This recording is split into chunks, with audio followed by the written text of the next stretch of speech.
Just really proud of our team today, and we just fought through so much adversity the last couple of games, and really, the last part of the season. So I think today we just played for 40 minutes, and when Minnesota made a run, we answered, and then I thought we played great defense when we had to, and just proud of these guys, really more than anything else. And this time of year, as I said, March is made for people to love basketball, and if you're a basketball player, this is when you want to keep playing, and so we get to play tomorrow. Coach McKeown, I wonder if your girls probably saw the highlights of Rachel's 60-point game either a million times. Was there an added edge to your team maybe a little bit today with all the talk of Minnesota needing this win, and perhaps maybe your girls being either feeling slighted or forgotten about after all that? Yeah, I mean, listen, hey, we've heard a lot about, and I've heard a lot, but you got to tip your hat to Rachel Banham too. And I've been doing this 30 years as a head coach, something like that. And it was a great performance. And I think our players, they've had to deal with it, and they've done a good job. And ironically, we got a chance to play them again. So you don't get that. You don't know if you're ever going to get a chance like that. So I was proud of the way they came out today and kind of took on the challenge of shutting her down. But knowing this is a tournament game, you got to beat Minnesota. You just can't focus on her. And I thought we did a pretty good job. But yeah, I mean, we've heard it, and like I said, I got to tip my hat to her. Minnesota locker room is now open. Will remain open until 4:54. Right here. Oh, I'm sorry, right here in front. What was the key for you all to slow down Rachel from the field tonight? I think just getting into her early or at half court, our strategy with her, and if I told you we had the same strategy a couple weeks ago, we actually did, but we didn't execute it. And just getting to her early, trying to show a lot of people, trying to switch out on things, trap her, try to get the ball out of her hands. And they're all great theories, but she's also capable of making those theories backfire. But I thought we showed a lot of people when she had the ball. I didn't feel like she had a lot of opportunities by herself, and that's what we wanted to do. Right here.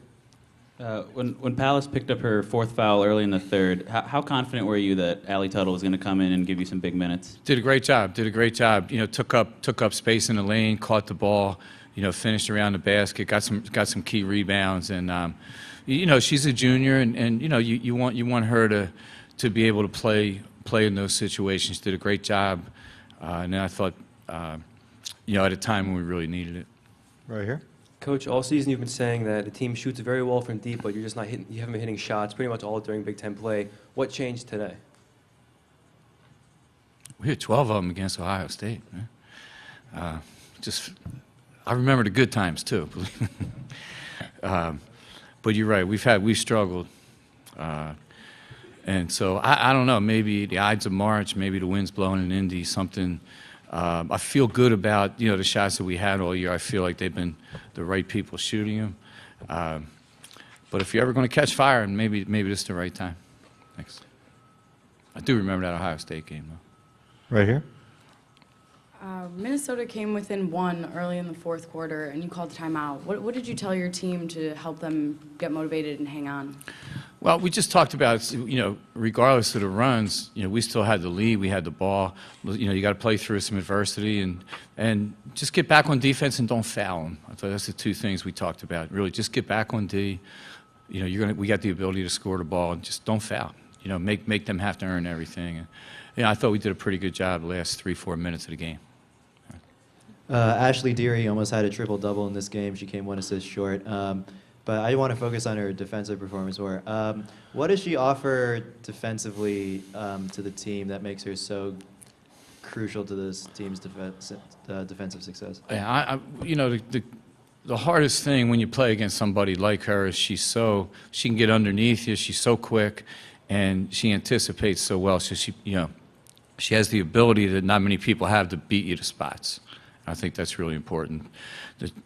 For us, that she's able to beat people to spots and anticipate. She just has a knack for that. And today, she said she got loose balls, she got long rebounds. She just competed, but because she's low to the ground, she has the ability to get underneath you a little bit and turn you. And I think even great players. That's hard to play against sometimes. You really don't. If you don't have to play against that, you really don't want to. Last question for Coach. Seeing none, thank you, Joe. Oh, wait, one more right here. Coach, you guys had, she mentioned the 1-point lead in the fourth, and Nia Coffey then scored 9 straight points. How is she able to just go on a run like that? Well, like I said, in March, when you got a player like that, you just got to rely on her and just let her do her thing and give her some freedom to make decisions in the open court, which she did, and attack the rim. And when she gets ahead of steam, she's really hard to stop. And then she did a good job playing in space against Minnesota tonight. They being able to get the ball in the lane and create some things for her teammates too. But she's a great player. Glad she's on my team.